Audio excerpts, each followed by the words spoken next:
quando a Ana me convidou, eu fiquei pensando que filme escolher, né? Não sei se vocês já tinham assistido, não? Ah.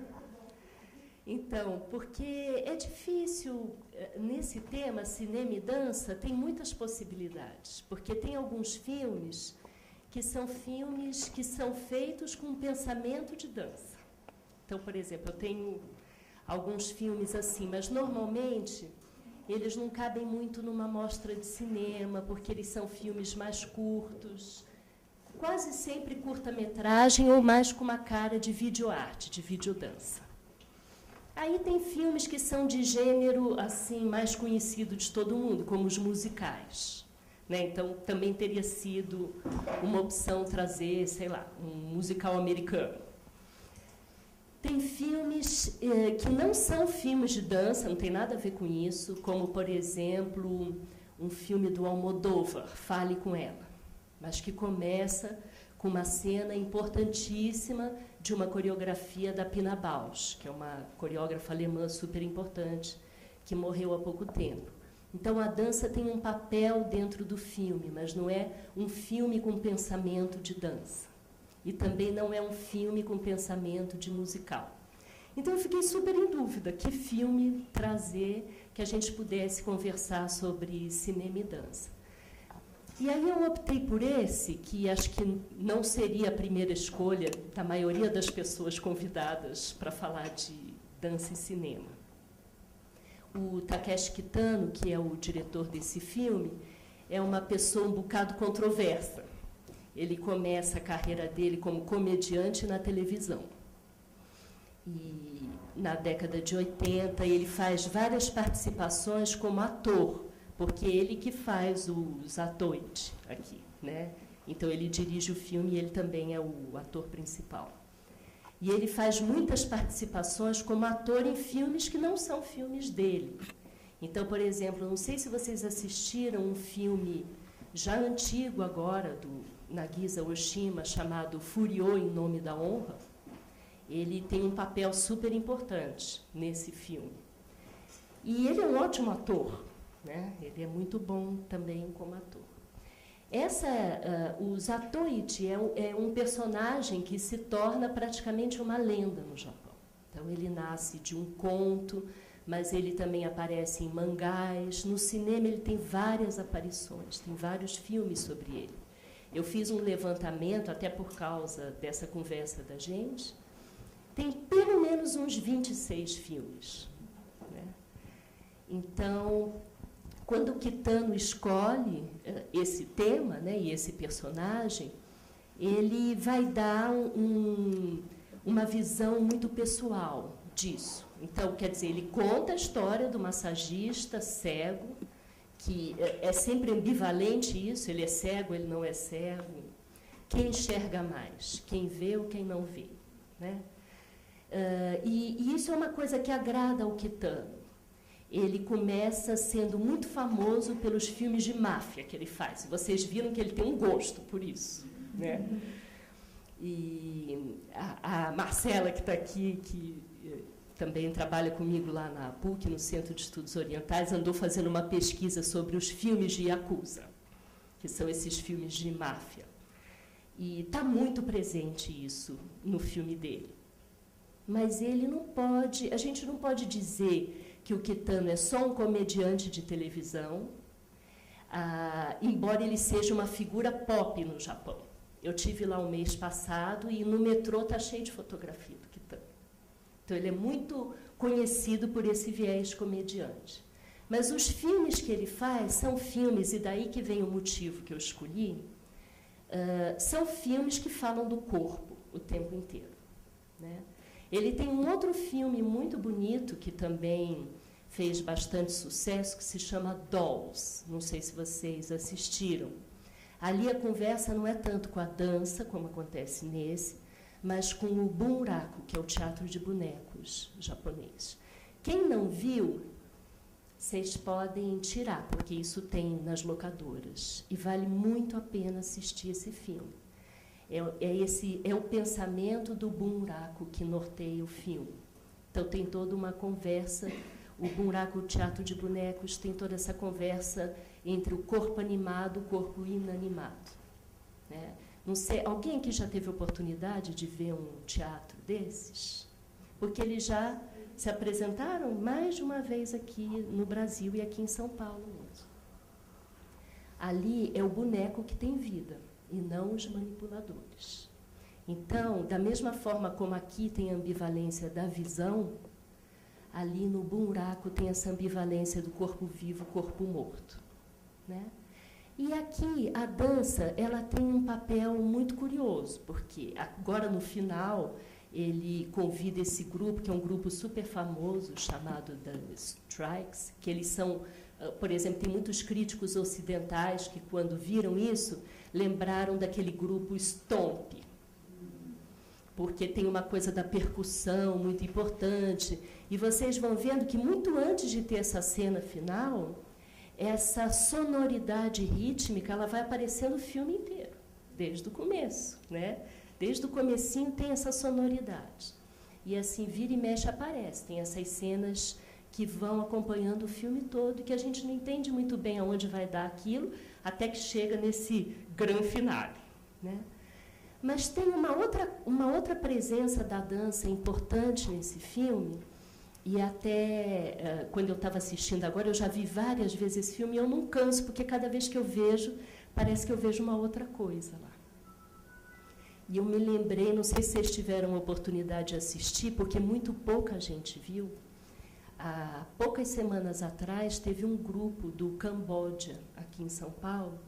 Eles se apresentaram no Sesc Santana, chama-se Theatre Works. E tem uma dançarina do Camboja muito velhinha, assim, com bem mais de 80 anos. E ela é uma dançarina tradicional cambodjana.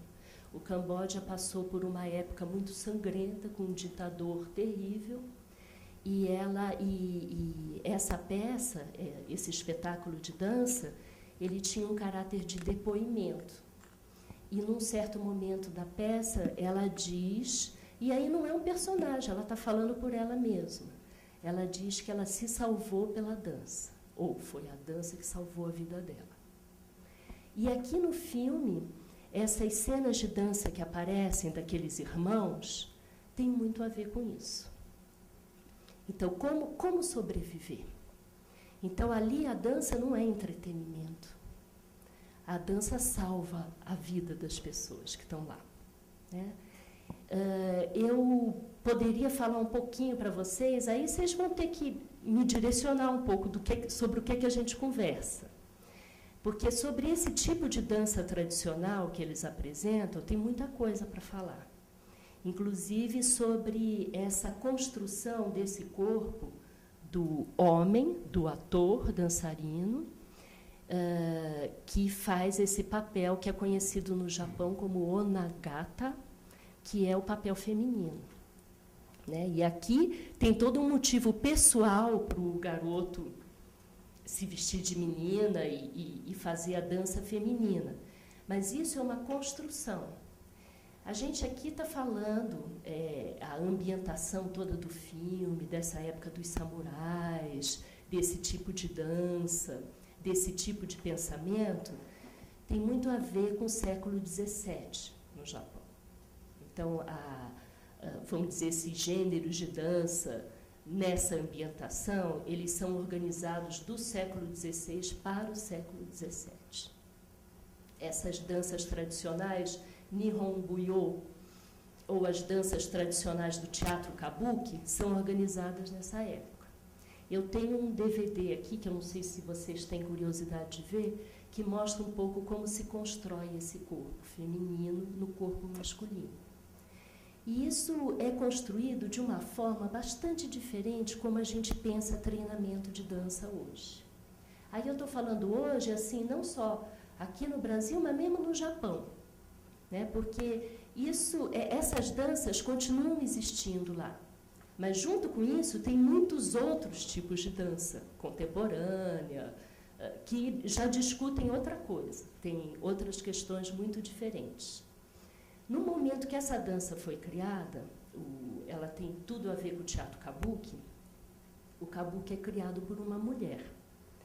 Ela se chamava Okuni. E quando ela começa a pensar essa dança do kabuki, ela pensa isso como uma resposta e um movimento de resistência a um outro gênero teatral que existia nessa mesma época, que era o No, que era o teatro clássico japonês. E que era um teatro que estava muito ligado à ideia do corpo do imperador. Então, era um teatro, vamos dizer assim, oficial, né? E que tinha toda uma relação com o corpo soberano, com o corpo do poder. E a Okuni, ela se dizia uma sacerdotisa. E esse nome sacerdotisa muitas vezes se confundia com prostituta. Esse grupo de jovens meninas que vão dançar com ela, eles dançavam no leito seco do rio Kamogawa. E até hoje, quem tiver oportunidade algum dia de ir a Kyoto, vocês vão ver que a Okuni está lá. Tem uma estátua dela na margem do rio Kamogawa, que é um rio que atravessa um pedaço de Kyoto. E a Okuni namorava o homem mais lindo do Japão na época, que era um ator de Kyogen, assim, muito invejado por todos. E é esse ator que vai ajudá-la a criar os primeiros movimentos do kabuki, que vem, a origem desse termo vem do verbo kabuko, que quer dizer perverter, entortar. Então, isso nasce como um movimento de resistência. Esse tipo de dança vai sofrer, na época, muita censura. E os moralistas japoneses achavam que a dança estava confundida com a prostituição e que aquilo não era bem-vindo, aquilo não podia ser considerado uma expressão artística. Então, as mulheres são banidas da cena. E o kabuki se transforma num teatro só para homens. E é por isso que os homens começam a fazer os papéis femininos. E essa técnica, ela vai ser super apurada e se transforma nessa técnica do onagata, que é esse homem que se especializa na gestualidade feminina. Para vocês terem uma ideia, esse era um trabalho tão intenso e tão radical que foi feita uma pesquisa alguns anos atrás, que alguns desses atores, eles passavam a vida inteira, então, interpretando esse papel feminino, né, se especializando cada vez mais na gestualidade. E, numa idade, assim, acima de uns 50 anos, eles chegavam, inclusive, a ter sintomas de menopausa. Então, é um tipo de experiência realmente encarnada, né? Hoje em dia, isso mudou bastante. Esse tipo de treinamento mudou bastante. Tanto que tem vários atores especializados nos papéis femininos que se casam, têm família. Então, eles não vivem às 24 horas aquele personagem, né? Isso era uma tradição que tinha em outros países também. Na China também tinha isso, na ópera chinesa. Não sei se vocês chegaram a assistir um filme que passou alguns anos atrás, que contava a história da ópera chinesa. E eles mostravam um pouco do treinamento também, como desde a infância os garotos eram treinados a desenvolverem esse papel feminino depois, né? Então, esse é um aspecto interessante da dança e da maneira como aparece aqui. Ele ganha muito mais essa conotação de uma dança que não se separa da vida das pessoas. Então, não é alguma coisa que é feita nas horas vagas ou que é feita só profissionalmente, mas é inseparável da vida desses personagens, né, que aparecem aqui. Então, esse pode ser um aspecto interessante. A experiência que eu tenho com os meus filhos japoneses, assim, né, tem esse sentido. Deixa eu falar aqui para gravar, né? Vou aproveitar para pegar uma. Não, então, o pouco que eu tenho de vivência da dança japonesa, ela é uma dança que é bem diferente mesmo da ocidental, nesse sentido de todos dançam como uma unidade, né? assim, não sei se eu estou interpretando de forma errada, mas são todos dançando a mesma coreografia e normalmente elas são de retratação, né? Sei lá, da pesca, da colheita, assim, mais desse cotidiano mesmo, né? Aí eu queria entender se essa dança ela é mais tradicional e a que apareceu veio para contrapor isso, ou se não, se... Que dança que você faz? Não, então eu participava de festivais, assim, de Buodô, que está muito ligado à música, né, ao taiko, que são danças um pouco mais, assim, coreografadas e todo mundo dança a mesma coreografia, né?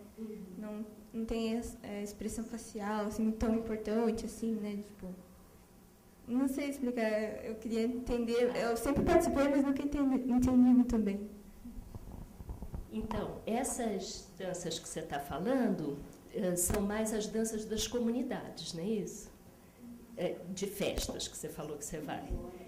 Porque assim, quando a gente pensa, por exemplo, como que algumas experiências de dança japonesa chegaram aqui no Brasil, as primeiras que chegam são essas que vêm com os imigrantes mesmo. Então, por exemplo, aqui em São Paulo, ali no bairro da Liberdade, né? Então, tem algumas danças que são danças de origem folclórica. Então, elas vêm de determinadas regiões e muitas delas, elas têm um papel fundamental ali de onde nascem, muitas de uma zona mais rural, né? Então, eu não sei exatamente o que você faz, porque nessas festas, algumas dessas danças já são recoreografadas. Então, a gente não pode dizer que são exatamente as danças das comunidades, porque aquilo já está deslocado, aquilo já é organizado para ser apresentado como entretenimento mesmo no contexto da festa. Agora, no Japão, tem vários tipos de dança. Então, algumas dessas danças mais específicas de determinadas regiões continuam existindo. Agora, por exemplo, essa história que eu estava contando para vocês do kabuki, eu contei para vocês um pedacinho da história, que é dessa época de quando surgiu. Porque depois disso, o kabuki sofreu tem 5 fases diferentes, várias fases de muita censura, porque mesmo quando o kabuki passou a ser o kabuki dos meninos, isso não acabou com a prostituição. Então, o kabuki ele foi... Até ele ser refinado a ponto de se transformar num modelo estético que se torna um cartão postal do Japão, assim como o No. Então, mas isso aconteceu muito tempo depois da Okuni, né? E hoje, quando a gente olha para a dança no Japão, há uma convivência de várias experiências diferentes. Então, continua existindo a prática do No, continua existindo os teatros de bonecos, porque também não é só o bunraku, tem vários gêneros diferentes. Continua existindo o kabuki, mas tem uma pesquisadora, por exemplo, brasileira, de família japonesa, que escreveu um livro importante sobre kabuki alguns anos atrás, a Darcy Kusano. Ela mesma diz, é um kabuki bem comportado, né? Então, é um kabuki que fala de cenas cotidianas, fala da vida cotidiana, ele é todo coreografado, né? É fantástico. Eu não estou dizendo isso no sentido pejorativo, mas estou dizendo que aquela transformação que estava no comecinho do kabuki, isso se perdeu na história, né? O Kyogen, que é o teatro de bonecos, o teatro cômico. Vocês estão percebendo que eu estou falando sempre a dança junto com o teatro?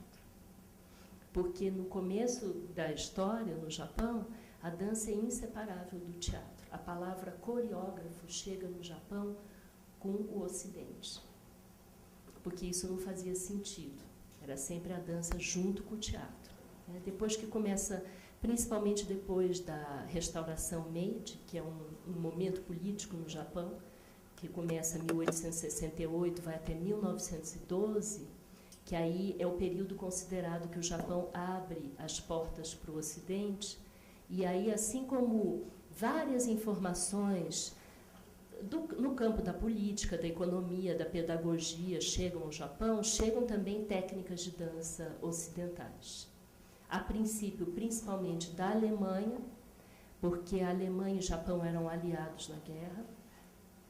E depois da Segunda Guerra Mundial, mais para final da década de 40, começo de 50, aí começa a chegar muitas manifestações dos Estados Unidos, que é a época que, nesse período do pós-guerra, os americanos ocupam o Japão e tem toda uma movimentação cultural que, além de levar, por exemplo, eletrodomésticos para o Japão, levam também todo um outro estilo de vida, né? E manifestações artísticas. Aí a coisa começa a originar outros processos de hibridação, que antes disso eram muito mais fortes em relação à Europa, primeiro com a Alemanha, depois com a França, e que aí passa a abrir para os Estados Unidos. Então, em termos de dança, isso também muda muita coisa, né? O período do pós-guerra vai experimentar também outras manifestações bastante revolucionárias no Japão. É um período que fica conhecido como Angura, que é a palavra japonesa para underground. E é um momento onde tem muitas revoluções na área teatral e em termos corporais também, e na área da dança, o movimento que ficou mais conhecido é chamado de Butô, que é isso alguns de vocês talvez já tenham visto, porque vira e mexe aparece alguém. O primeiro mestre de Butô que veio para cá em 86 foi o Kazuo Ono, né? Quando ele chegou aqui, a história já estava acabando no Japão, porque o criador do Butô não foi o Kazuo Ono, foi o Tatsumi Hijikata. E 86 é exatamente o ano em que ele morre. Então, a gente pegou uma rebarba dessa história. E também não pense que a referência que vocês têm hoje, desses coreógrafos, ou japoneses ou não japoneses, que dizem que fazem Butô, também não tem nada a ver com o começo do movimento. Assim como o Kabuki também se transformou, né? Aqui, em relação ao filme, eu acho que a dança tem um papel fundamental, por isso que eu escolhi, tanto essa dança tradicional que os irmãos fazem, como também essa parte final, que não é só no final, que ela já vai despontando durante o filme todo como sonoridade, né? Mas eu acho que tem algumas questões muito interessantes nesse filme que se refere à percepção do corpo. Então, não é um filme que dá respostas, mas eu acho que ele propõe umas perguntas interessantes. A mais óbvia é essa da visão, né? Quem vê, vê o quê? Né? E quem vê nunca vê igual ao outro que vê. Mas tem toda uma coisa da percepção que está presente o tempo inteiro. Então, isso a gente pode perceber na própria maneira como o Kitano filma, como ele edita o filme. Se vocês notarem, tem ângulos diferentes, né? Ele propõe para a gente modos de ver diferentes também. Então, tem muita coisa interessante. Eu posso mostrar, se vocês quiserem, um pedacinho desse DVD, que é sobre a preparação dos Onagata. E eu trouxe também uma dança do Tamasaburo Bando, que é o grande ator vivo, hoje considerado um tesouro japonês, porque no Japão eles consideram algumas vezes as pessoas tesouros. E ele é um grande especialista no papel feminino. Então, se vocês quiserem ver também. Mas não sei se vocês estão quietinhos assim, não estão perguntando nada, então não sei. O que vocês querem? Primeiro eu quero dizer que se você puder mostrar, eu tenho interesse em ver. Tá bom. E eu queria, não sei se está no teu plano, mas eu queria que você pedir para você falar sobre os pés na dança, que eu achei marco, assim, não tinha essa referência do papel dos pés, para mim era uma coisa mais, né, e sapateado, né, não sei. Os pés sempre foram fundamentais na dança japonesa, né? Mesmo nesses teatros mais antigos que eu falei para vocês, no No, por exemplo, que é um teatro que tem sempre 2 atores, o principal, que se chama Shite, e o coadjuvante, que é o Aki. e uma pessoa poderia, só vendo os pés dos atores, dizer quem é quem. Então, é um tipo de coreografia que valoriza muito o movimento do pé. Outro exemplo que eu posso dar para vocês, nesse movimento angurá, principalmente na década de 60, um dos diretores de teatro, chamado Tadashi Suzuki, ele cria uma metodologia chamada gramática dos pés, que tem muita gente que trabalha com teatro que conhece isso.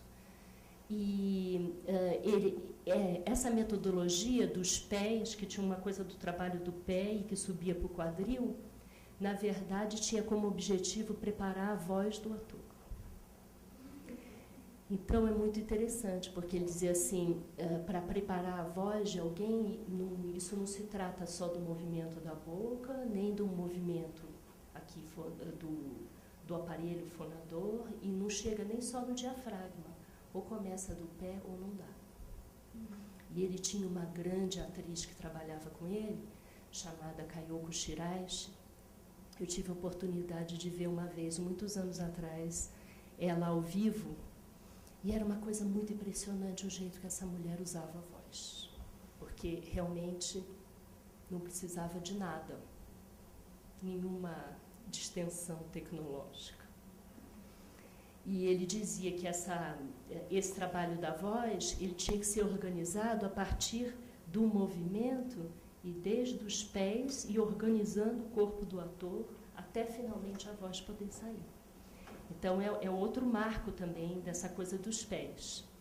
Tem um filme muito bonito, que é um filme sobre moda, que quem dirigiu foi esse diretor alemão, o Wim Wenders, que se chama Diário de Roupas e Cidades. Ele faz uma longa entrevista com um estilista japonês que se chama Yoji Yamamoto, e tem uma cena muito bonita nesse filme que ele filma um desfile de moda onde só aparecem os pés.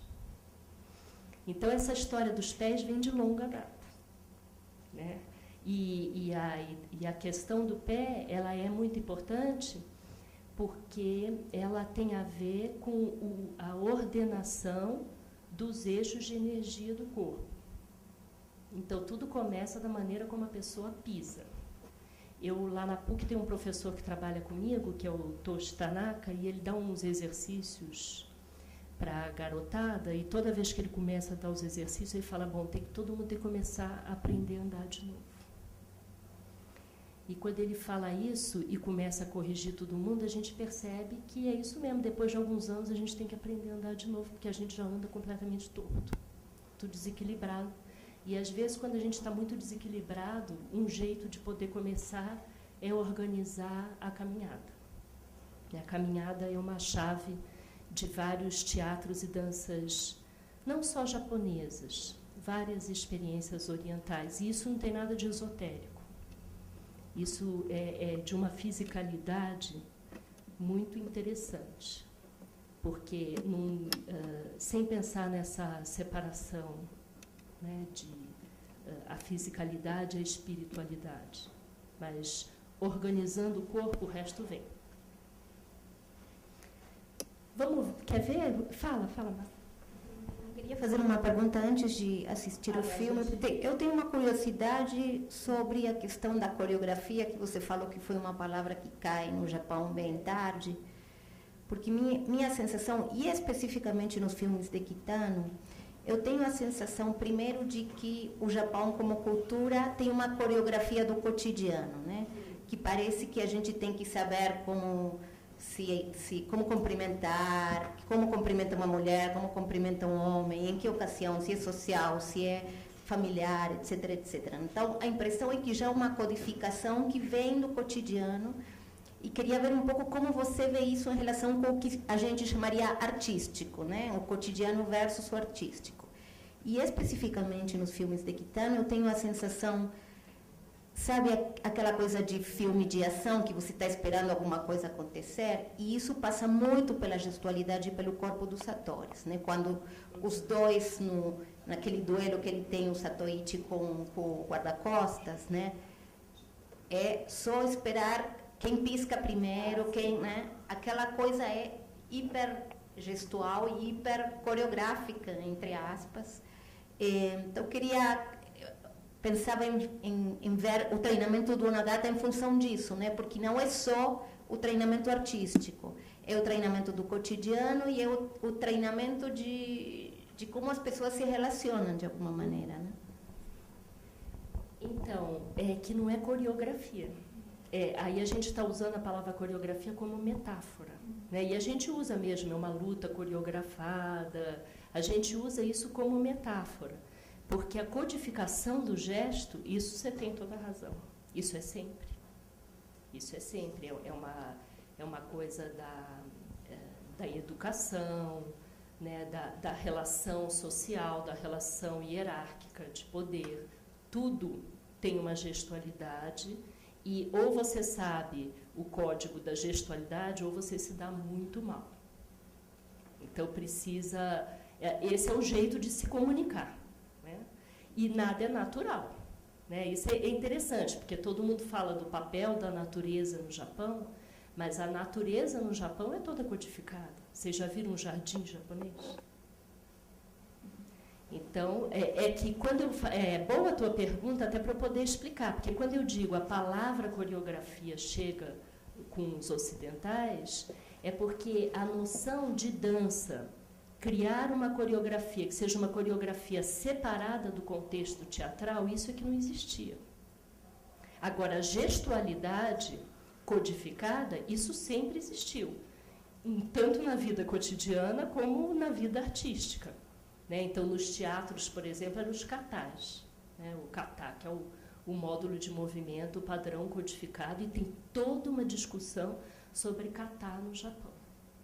Né, de como esse padrão de movimento ele se replica e como esse padrão de movimento só tem sentido quando ele não é feito só como padrão, mas quando ele estabelece toda uma série de conexões simbólicas também. Senão, teve uma experiência que foi feita há coisa de uns 10 anos atrás, eles pegaram o Tamasaburo Bando, que é esse que eu trouxe a dança dele, e o Baryshnikov. Né? Então, assim, são dois grandes artistas. E um ensinou uma coreografia para o outro. E era muito interessante, porque, claro, são grandes artistas, grandes dançarinos, é lógico que eles aprenderam o movimento. Mas o movimento de um no corpo do outro não fazia sentido nenhum. Era uma dança vazia. Aquilo não significava nada. Então, no fim, se eu olhava, aquilo era uma bobagem. Era uma coisa da virtuosidade só.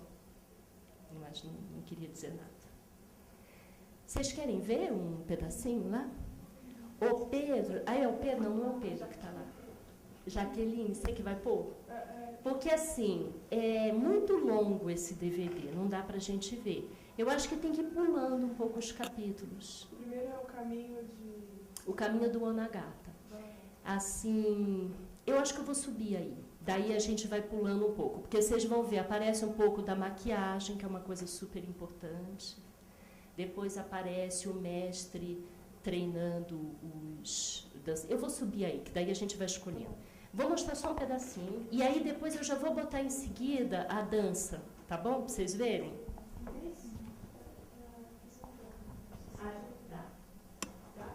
Pode fazer. Não, Cris, eu só... Assim, o que eu vejo muito nos filmes japoneses em relação ao corpo é um rigor, né? É uma exacerbação da técnica, até quando ela não aparece. Então, naquele filme que você mencionou da ópera, eu fiquei muito chocada, né, com esse trabalho que eles fazem com as crianças, enfim.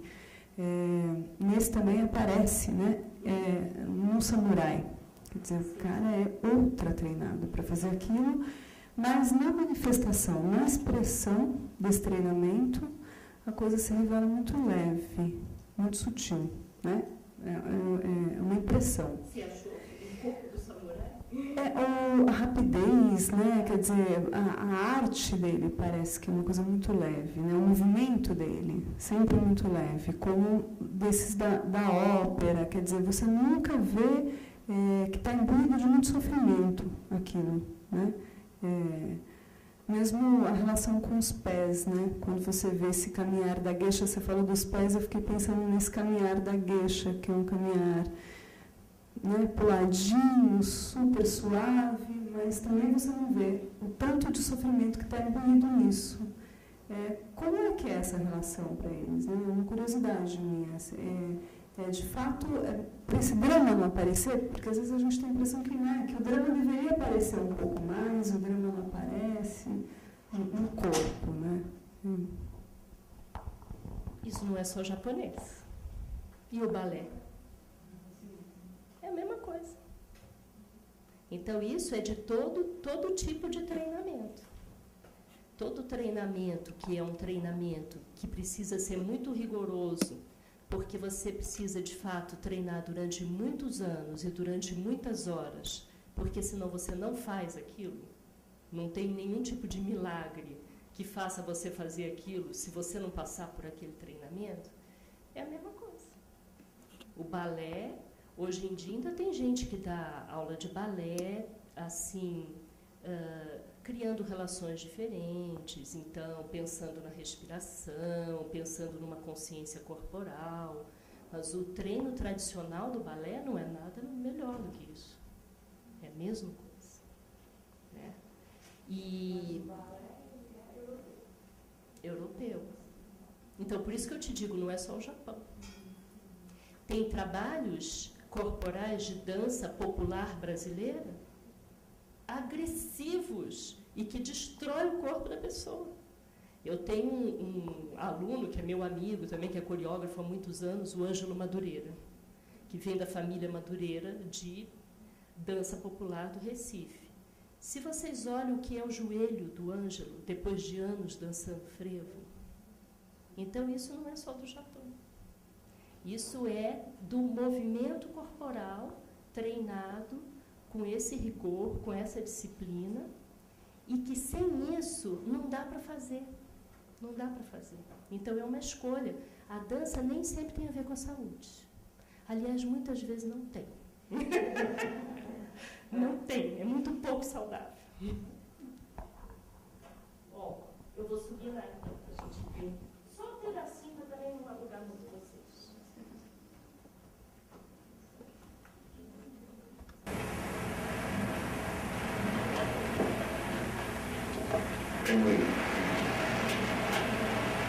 一人が学ぶとも後でどうにも修正ができないから人たちは十分注意してまんべんなく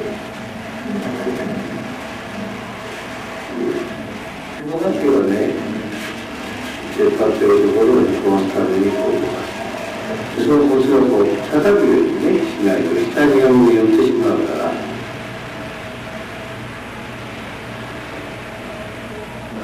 卒業公演を間近にして歌舞伎俳優研修生たちが化粧の指導を受けている。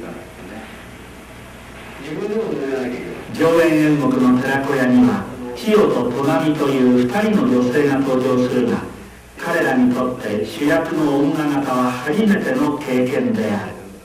目なりは薄くぼかす時には指先でぼかさないと全部濃くなってしまう。目がお人形の目みたいになるからぼかす時には指先でぼかす。目の大きい人は小さく、目のきつい人は薄く。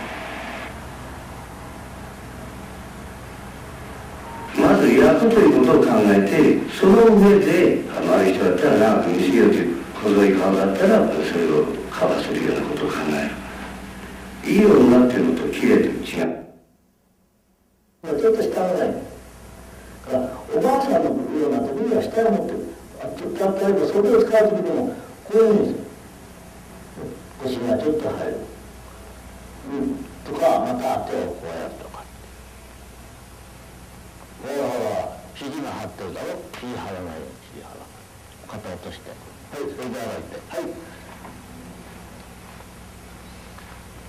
ストップね。ほら足をつけるんです。そうそうそうね。上が完全しては下が不完全ではダメなのね。それと同じ同時にやらなくては今度はおばあさんだけどおばあさんの時にはこういうふうにちょっと先を曲げてね、で腰を落として、で足はこういうふうに、そうそれで歩いたの、とぼとぼ歩くように、そうなんだおかしいけどもいいやな。その時でも指示も入っちゃったんだよ。女の子の時はいつでもそうですね。おばあさんだったら女なんだからいいから中年の女の人がやったからなるほど。そうこれね、先はね、歌舞伎のような伝統芸能の稽古は長い年月の間に完成された形。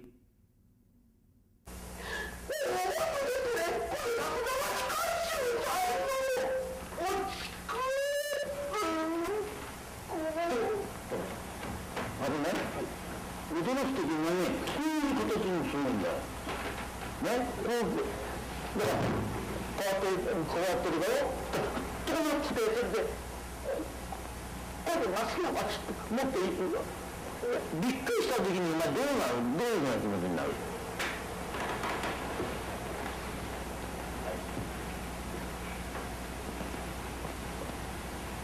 大変なことを聞かれた時にどうしようもないよ。そのどうしようもないことをね、どうしてごまかそうかってことだろ。そういう時にはお前どういうふうになる？どうやってごまかせばいい？それをお前みんな私がやるんだよ。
pensei que eu tinha desligado aqui. Então, eu coloquei esse para vocês verem, porque, por exemplo, aquele menino que dança no filme, ele é um ator, né? Ele aprendeu a coreografia, mas ele não é um dançarino profissional. Então, para vocês verem a que ponto que chega o refinamento do gesto mesmo, né? Então, o que mais vocês querem saber?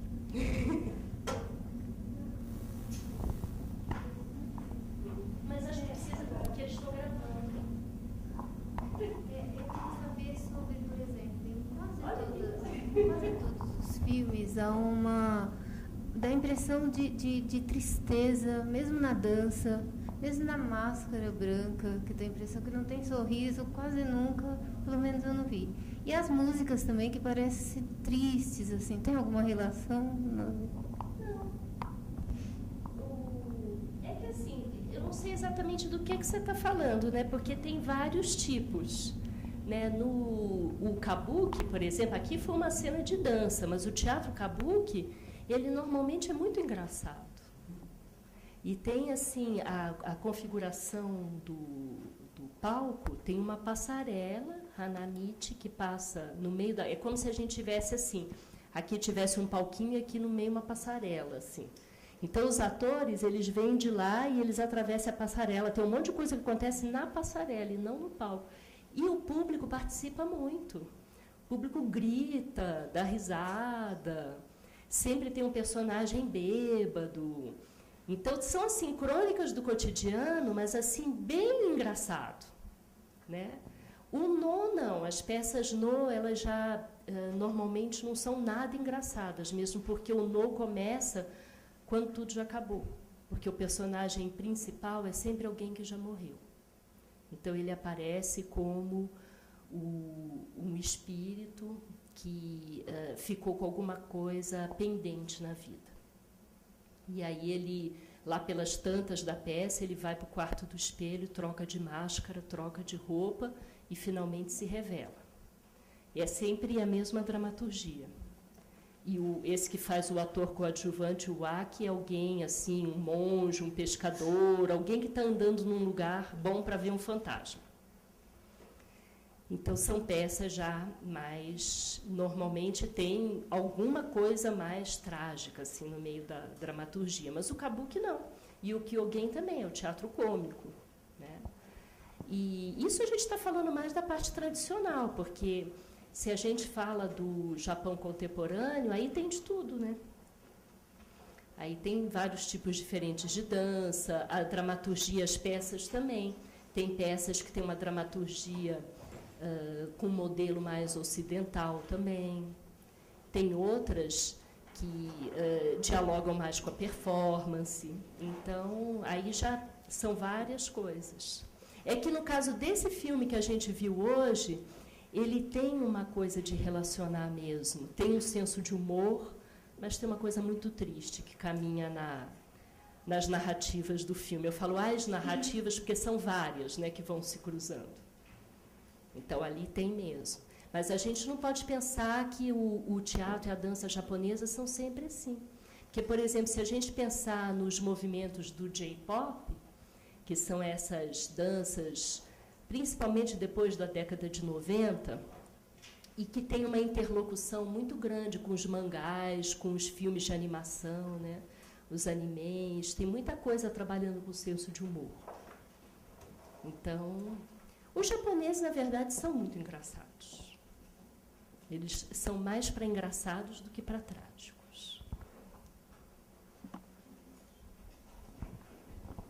Na verdade, eu posso até estar fugindo um pouco, não sei... Mas é que você comentou um pouquinho do Butô e tudo mais, e a gente ouve muito, né? Falar, Butô, né? E aí eu queria entender isso que você falou. Você comentou assim um pouquinho por cima, né? Que a mudança de como era, né, antes e tudo mais. Eu queria só tentar entender um pouquinho mais, assim, até as características dele hoje, assim, né? Quais foram as mudanças realmente, tudo mais, essas coisas. Tem uma coisa que aconteceu com o Butô, que aconteceu também com vários desses movimentos da década de 60, que o Butô começa em 59. E as pessoas precisam sobreviver. Então, esses movimentos dos anos 60 eram muito políticos, né? Muitos deles traziam um questionamento importante, assim, não sobre a dança e o teatro, mas assim, do corpo mesmo. Uma coisa de reinventar o corpo, de reinventar a relação do corpo com o ambiente, né? Discutir na carne algumas questões políticas.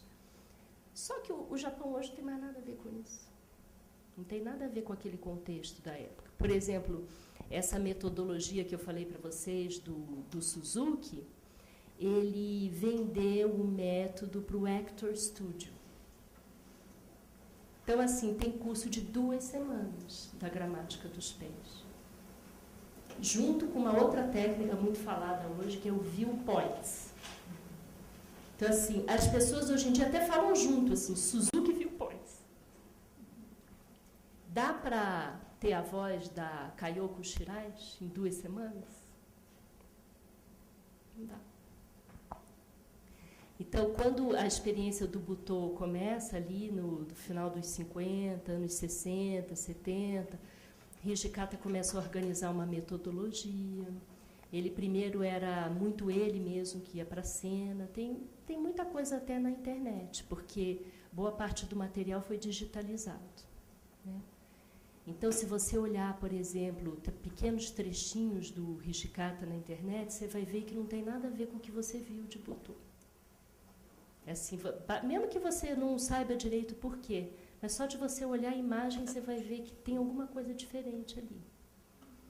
Então, as questões mudaram, as metodologias, elas também não foram apropriadamente transmitidas, né, ficaram muito fechados no Japão. Então, isso causou uma série de desentendimentos. E esse movimento de despolitização, isso aconteceu com quase todas as experiências da década de 60. Então, elas viraram, assim, a referência que ficou do Butô, em grande parte, é de uma espécie de modelo estético. Então, tem uma certa estética do Butô que entrou no mercado, que é o careca, todo pintado de branco, né, movimentos, assim, grotescos, né? Na verdade, tem 2 visões. Tem essa e tem a outra mais esotérica. Cada um tem seu Butô, cada um desenvolve a sua vida interior. E só que tem uma metodologia de treinamento, assim como tinha do No, do Kabuki, tem um treinamento do Butô, que o Hijikata criou, chamado Butofu, que é uma metodologia de metáforas para como traduzir uma imagem em movimento corporal. Como traduzir um texto poético em movimento corporal. É difícil fazer essa tradução, sem ser literal. O ponto de partida dele era apostar na possibilidade de metamorfose do corpo. Então, ele pensava, se eu vou trabalhar com jovens artistas, vou ensinar jovens artistas, eu vou ensinar o quê? Não era para ensinar um kata, não era para imprimir um modelo estético naquele corpo, mas era para ensinar aquele cara que estava começando como que um corpo muda de estado. Não a partir da vida interior dele, mas do movimento contrário. Como o ambiente invade o corpo de tal maneira que o corpo que dançava Butô foi chamado pelo Hijikata de corpo morto, que era o corpo cujo eu como é que eu vou explicar isso?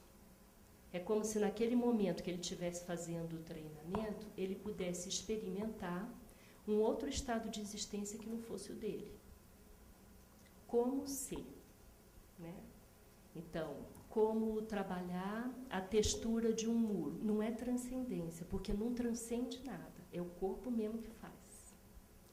Essa era a grande diferença do Hijikata com o Kazuo Ono, porque o discurso do Kazuo Ono era um discurso de Deus, da espiritualidade. Eles romperam quando o Kazuo Ono se converteu ao cristianismo.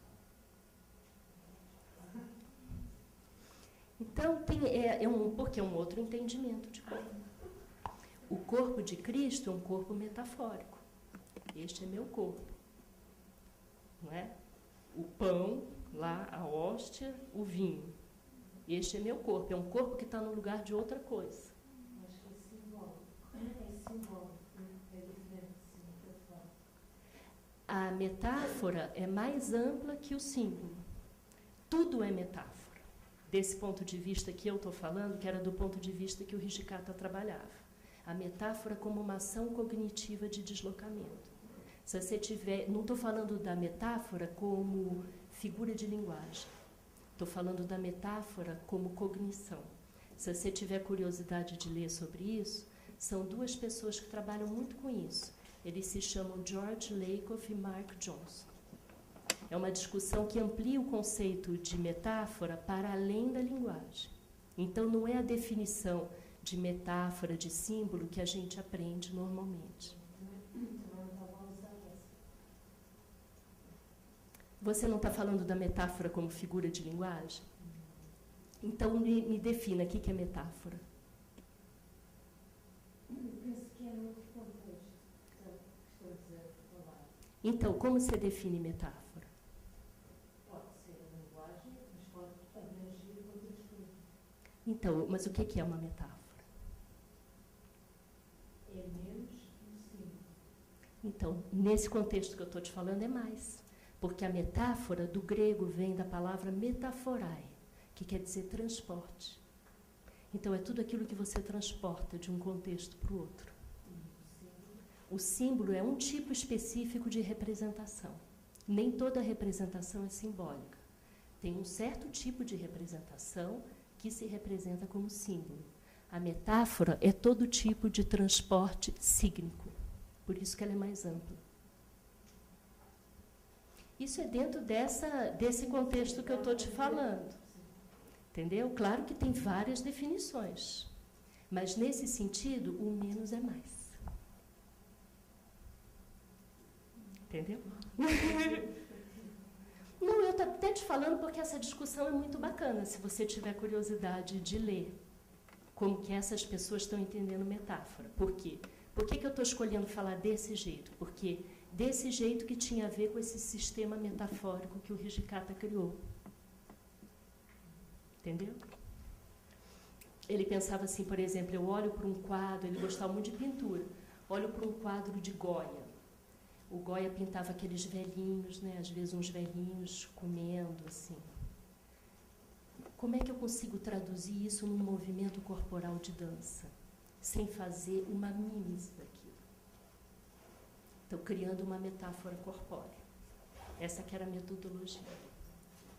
Como é que eu aprendo a fazer isso? Como é que eu traduzo alguma coisa da minha relação corporal com o mundo em movimento de dança? Quer dizer, não é repetir, não é copiar o movimento, mas você tem que aprender a trabalhar metaforicamente isso, que significa o quê? Qual o primeiro passo? Mudar o estado corporal. Essa que era a metodologia. É um bocado difícil. Um bocado difícil de trabalhar isso. E tem poucas pessoas que sabem fazer isso hoje, porque tem muita gente que sabia e já morreu. A última obra que ele escreve é um livro, não é uma coreografia, é um livro que se chama Dançarina Doente, e que aí ele faz a desconstrução da língua japonesa, da mesma forma como ele fazia a desconstrução do corpo que dançava. E isso daí não é sempre para alegria, às vezes é muito triste. Esse reconhecimento dessa crise, ele pode ser trágico. Então, não é para todo mundo que salva, né? Às vezes salva. E eu também não acho que dança é sempre uma dança triste, sempre uma dança acabada. É que esses exemplos que a gente está dando, que escolhem lidar com isso. Porque toda experiência de dança nasce de uma questão. Nem sempre essa questão é um sofrimento, é um corpo que está no limite. Não, tem um montão de gente que está fazendo outros tipos de dança que não tem nada a ver com isso. A dança sempre implica numa transformação, mas essa transformação não precisa ser da tragédia, da tristeza, do sofrimento. mas algumas vezes é. Né? E no Japão, a maneira de lidar com isso é sempre muito ambivalente. Assim. Eu não conheço grande coisa, porque assim, quanto mais vezes você vai para o Japão, mais você percebe que não conhece. Eu acho que alguns anos atrás, quando eu comecei a estudar o Japão, eu tinha muito mais arrogância para falar disso, achava que podia falar. Eu tive até a pachorra de escrever 2 livros, um sobre o Non, um sobre o Butô, e faz 10 anos que eu não escrevo. E eu não escrevo porque eu fiquei cada vez com mais dificuldade de escrever, quanto mais eu fui conhecendo. Porque aí você vai percebendo que é difícil, é bem difícil. É conhecer teoricamente, conceptualmente, ou conhecer, fazer algumas aulas, experimentar com o corpo. São 2 formas diferentes. Né? Eu já testei as 2. Mas, de qualquer maneira, é difícil. É difícil tanto os treinamentos práticos, como é difícil observando. E cada vez mais me parece que uma coisa também não está separada da outra. A gente tem que tomar cuidado com isso. Mas são maneiras distintas de conhecer. Né? Uma pessoa pode conhecer muito de dança sem ser um dançarino. Eu conheço gente que conhece muito de dança sem ter tido os treinamentos de dança. Agora, é claro que a maneira como aquela pessoa descreve o fenômeno é distinta daquele que tem um olho, por exemplo, de coreógrafo. Mas não é que é mais ou menos. São possibilidades distintas, é como o cinema. Um crítico de cinema pode conhecer muitíssimo de cinema, inclusive enxergar coisas ali no cinema que às vezes gente que faz não enxerga. Mas aquele que tem o olho de cineasta, que cria cinema, que faz cinema, ele também enxerga a partir de outras estratégias. Né? Então, o conhecer pode acontecer por várias maneiras diferentes. Tá bom?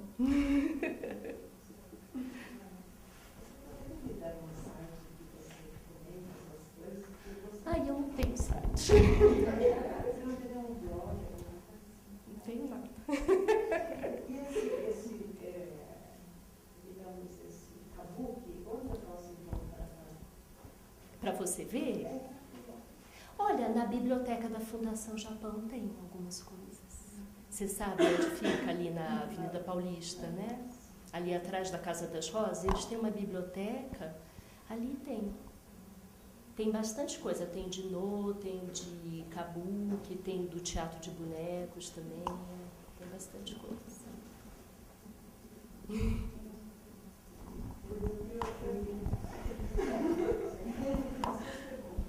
Não, na verdade, eu queria fugir um pouquinho da cultura japonesa, desculpa. Mas pautado no que aconteceu, na relação que eu tive com o filme, de ver os atores, assim que fala? Os atores, nessa relação que ele, enquanto corpo, tem com o espaço. Eu lembrei de que você é uma referência, querendo ou não, na área da dança, pela teoria corpo-mídia. E aí eu acho que seria interessante se você pudesse falar um pouquinho sobre essa teoria para as pessoas que estão aqui e para mim, porque eu ouvi uma voz falando bem melhor do que ler um livro. Não, eu gosto muito de ler o seu livro, sinceramente, mas eu acho que poder ouvir a sua voz do corpo. Pistas para estudos indisciplinares. E aí ouvir a voz eu acho que vai ter mais sentido para mim. Então, você quer perguntar o quê? Em relação ao corpo mídia, mas fala primeiro sobre teria mais sentido perguntar, eu acho. Ainda em relação ao corpo mídia, não que eu domine a teoria, não é isso, mas eu queria, logo em seguida, pensar como essa relação, porque a relação do corpo, construção de corpo do oriental, do japonês, é bem distinta da nossa, né? Até como você falou dessa relação do gesto codificado no dia a dia, dessa interpretação do gesto, ou dessa lógica de gestual rítmica associada às artes marciais, à vida. Parece que o gesto, a dança, E essa relação ambiente-corpo é bem distinta da nossa organização de relação com o corpo do ocidental.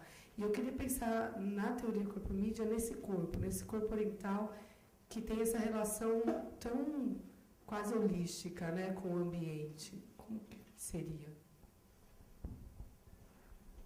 Assim, essa noção de corpo-mídia não tem nacionalidade, entendeu? Porque assim, todo corpo ele é singular.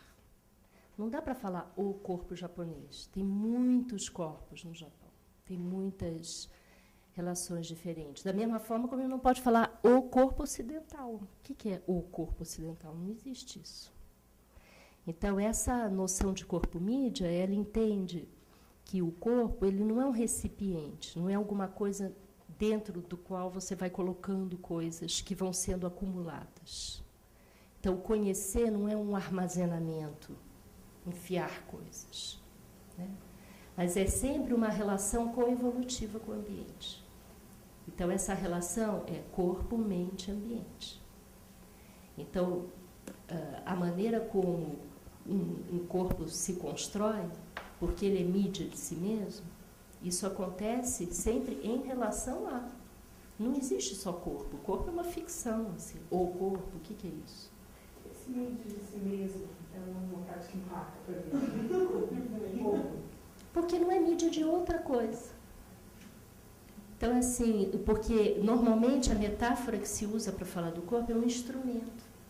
O corpo é instrumento de alguém, é instrumento de uma ideia, de alguma coisa. E ele não é instrumento, porque ele organiza. Ele é capaz de criar.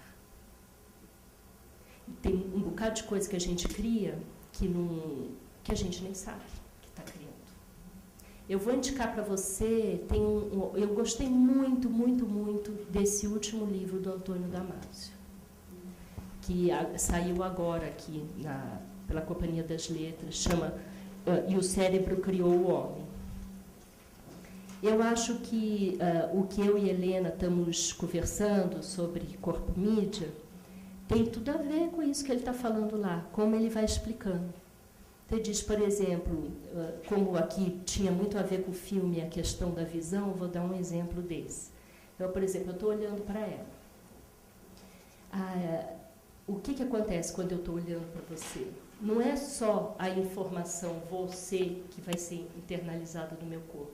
Porque quando eu olho para você, eu vejo você e eu vejo o meu corpo se transformando quando eu olho para você. E quando eu lembro da imagem que eu vi de você,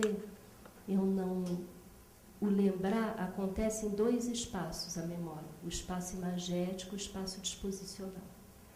O espaço imagético é esse que tem a ver com todas as percepções. Então, não é só o que eu vi. É o que eu vi, tem uma questão tátil, auditiva, olfativa, que aparece muito no filme. Né? Como é que você sabe que sou eu? É o cheiro. Né? O mau cheiro. Então, assim, são todas as percepções, porque quando a gente fala eu vi alguma coisa, nunca é só a visão. Se acionam todas as percepções. E o Damasio explica, o espaço disposicional da memória é esse que não é só da imagem mental que se representa quando eu percebo alguma coisa do mundo, mas o espaço disposicional é o da imaginação e da recordação. Então, toda vez que eu vejo e invento aquilo que eu estou vendo. É por isso que não dá para separar o corpo do ambiente nem da mente. Então, essa noção de corpo-mídia, ela não combina com essas metáforas tradicionais do corpo, como corpo recipiente, como corpo instrumento. É por isso. Tem um bocado de gente que estuda coisas que tem a ver com isso, né? Para a gente pensar nessa teoria, não é que a gente inventou a roda para fazer essa teoria. Assim, a gente foi juntando coisas de muitas áreas diferentes. Eu considero muito simples essa teoria. Aliás, essa coisa de uma rede, assim. E para mim, no caso... meus filhos. Mas aí cada um vai inventando um negócio. Cada um vai inventando um negócio. E para mim, claro que essa minha experiência de ter ido várias vezes ao Japão e de estar olhando para essas experiências todas, isso compõe para mim. porque não são só essas teorias mais recentes que discutem o corpo hoje, né? Mas tem coisas muito antigas que já falam. Por exemplo, a primeira pesquisa que eu fiz em relação ao Japão foi sobre o No. E tem uns textos de No que falam umas coisas muito preciosas para os estudos do corpo. Do Butô também. O Hijikata também falava isso, de um corpo que fala por ele mesmo. E interessava para ele isso, esse falar que não é comandado. O Damasio fala uma coisa parecida, que ele diz assim: o corpo responde perguntas que provavelmente a gente nunca vai formular. Mas ele responde por quê? Porque é o jeito de lidar com o ambiente. A busca da homeostase, desse equilíbrio que garante a vida. Nesse último livro, o Damasio arrisca falar de arte, diz que talvez a arte seja a busca da homeostase, para continuar vivo. Aí eu já não sei se eu concordo. Tá boa, Ana, será? Tá bom. Posso fazer? Então faz a última.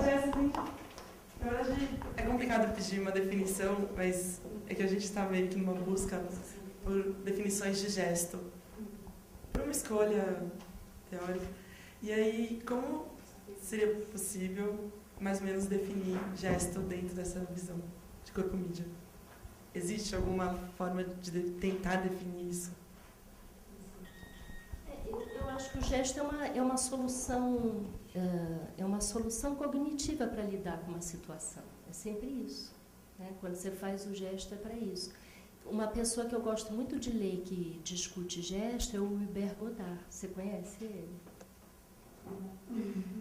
Você conhece? Mais ou menos, eu só já ouvi falar. Não, mas não é o Godard do cinema. Não. É um cara, eu vou sugerir para você. O nome dele é Hubert Godard. Escreve H-U-B-E-R-T. Ele é uma pessoa que veio da dança, coordenou o programa de dança lá da Paris 8 há algum tempo. Depois ele começou a estudar Rolfing. E aí ele deixou de trabalhar só com dançarinos, passou a trabalhar até com pessoas que tinham algum tipo de patologia, porque ele achava que trabalhar o gesto podia ajudar essas pessoas. E ele desenvolveu uma teoria que ele discute o que é o pré-movimento e o gesto. E o pré-movimento tem a ver com o tônus, tem a ver com a percepção do peso. Então ele diz assim, esse pré-movimento ele se organiza no corpo mesmo quando a gente não está consciente dele. E depois, finalmente, ele se organiza como gesto. Então, acho que é uma bibliografia interessante para você ler. Ele fala muito de percepção. E a definição de gesto é sempre estar relacionada a isso, né? É uma solução sensório-motora para lidar com uma situação.